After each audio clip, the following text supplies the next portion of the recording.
Hi ළමයි මම අද හදන්නේ බටු මෝජුවක්. බටු මෝජු කියලා කියන්නේ ඇත්තටම ඉස්සර කාලේ ඉඳන්ම දානි ගෙදරකට මඟුල් ගෙදරකට විශේෂ උත්සව අවස්ථාවකට නැතුවම බැරි දෙයක්. ඉතින් අපි බලමු මේක එක එක්කෙනා එක එක විදිහට හදනවා. ඉතින් මම හදන විදිහ තමයි මම මේ කියලා දෙන්න හදන්නේ. අපි බලමු මොනවද ඕන කරන්නේ කියලා. මුලින්ම අපිට ඕන වෙනවා රන්වන් පාටට බැදගත් බටු. තමන් කැමති ප්‍රමාණය වලින් ගන්න පුළුවන්. ඊට පස්සේ යන්තමට බැදලා ගත්ත රතු ලුණු ටිකක්. ඒ විදිහට යන්තම් තෙලේ ගොඩාක් බදින්නේ නැහැ මේක. තෙලට දාලා ඒ ගමන්ම අපහු ගන්නවා. එහෙම බැදලා පිහිතොඩකින් හරි හැට්ට කට්ටකින් හරි පිරිසිදුවට එක පැත්තක් පලාගත්ත අමු මිරිස් කිහිපයක්.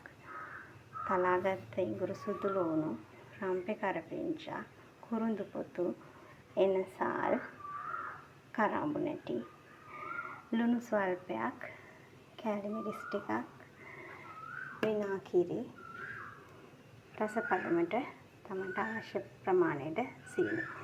ඔය ටික තමයි ඕන වෙන්නේ. අපි බලමු එහෙනම් කොහොමද හදාගන්නේ කියලා. අපි ඉස්සෙල්ලාම මැටි වලඟක් ලිපේ තියලා විනාකිරි ස්වල්පයක් ඒකට දාලා රත් කරගන්නවා. විනාකිරි ටික රත් වෙනකොට තලාගත් ඉඟුරු සුදු ලුණු ටික ඒකට දාලා චුට්ටක් දිය කරගන්නවා.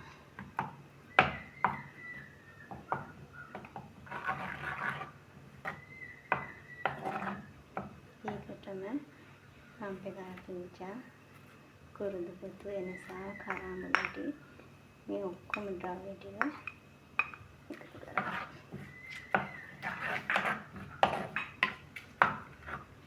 ගින්දර අඩු මට්ටමේ තියාගන්න.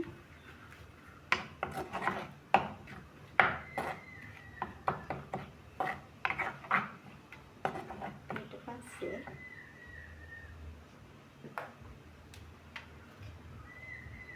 ලුණු ස්වල්පයකට එකතු කරලා කෑලි මිරිස් ටිකක් කොටි කර දාගන්නවා.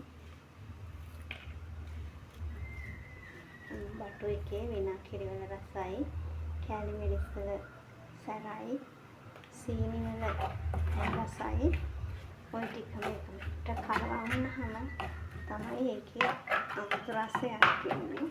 කොහොමම අපි සීනි ටිකක් එකතු කරනවා.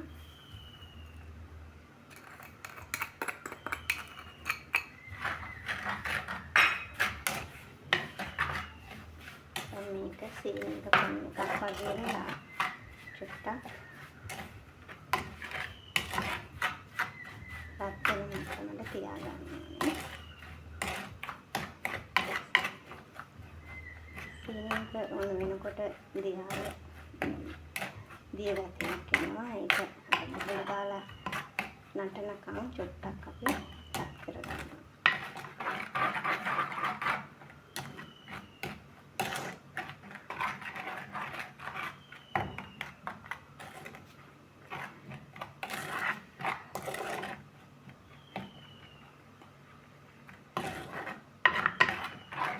ඔයාලට පේනවා ඇති දැන් සීනි එක දිය වෙලා අර තෙලට තද ගතිය නැති වෙලා වතුර ගතියක් වගේ වෙලා තියෙනවා.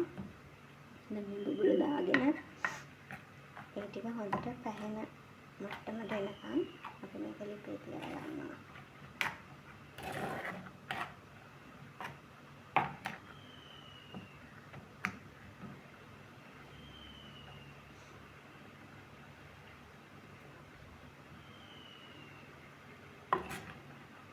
බටු මෝජු කියන එක ඕන තරම් කාලයක් තියාගන්න පුළුවන්. ඇත්තටම ෆ්‍රිජ් එකේ දාලා තිබුණත් නම් අවුරුද්දක් වුණත් තියාගන්න පුළුවන්. නමුත් ඉස්සර කාලේ අපේ ගැමි කට්ටිය අපේ අම්මලා තාත්තලා හදනකොට මැටි හරියක තමයි හදන්නේ. හදලා පත්තර පිටුවකින් වහලා මට මතකයි රෙදි පටියකින් බැඳලා සෑහෙන කාලයක් තියාගෙන පාවිච්චි කරා. ඉතින් ඒ විදිහට අපිට ඕන තරම් කල් තියාගන්න පුළුවන්. මොකුත් වෙන්නේ නැහැ. හැබැයි හදපු බටු මෝජු එකක් ආපහු රත් කරලා ගන්න ගියොත් නම් පොඩ්ඩක් වැඩි සවුත් වෙනවා. අවුල් යනවා. මටත් එහෙම එකක් වුණා. ඉතින් ඒ අත්දැකීමත් එක්කලා තමයි මම මේ හදන්න ආපහු හදලා තියාගන්න විදිහ ඉගෙන ගත්තේ. ඉතින් දැන් අපේ බටු මොජු එකේ ග්‍රේවි එක පොඩ්ඩක් පැහිගෙන යනවා. දැන් අපිට තියෙන්නේ අනිත් ඒවා ටික එකතු කරන්න. මුලින්ම මේකට අමුඩිස් ටික ලුණු ටික එකතු කරනවා. ටික චුට්ටක් කලවම් කරලා ටික හිමින් සැරේ බටු මොජු එකතු කරලා මම තාම ලිප නිවාගෙන නැහැ. අඩු ගින්දරින් තියාගෙන ඉන්නේ.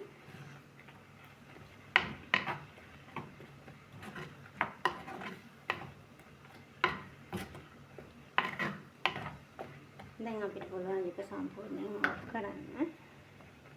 දැන් හිමින්ට බඩු ටික දාලා ටික කලවම් කරන්න ඕනේ. හැම කෑල්ලකම අර ඉස්ම ගතිය කැවරෙනවා වගේ අපි හොඳට කලවම් කරන්න. බටු මොජු වලට තක්කාලි සෝස් දානවා සමහරු. පාවිච්චි කරනකොට දාලා ගත්තත් කමන්නේ. සෝස් දාලා නම් කල් තියාගන්න එක සාර්ථක නෑ.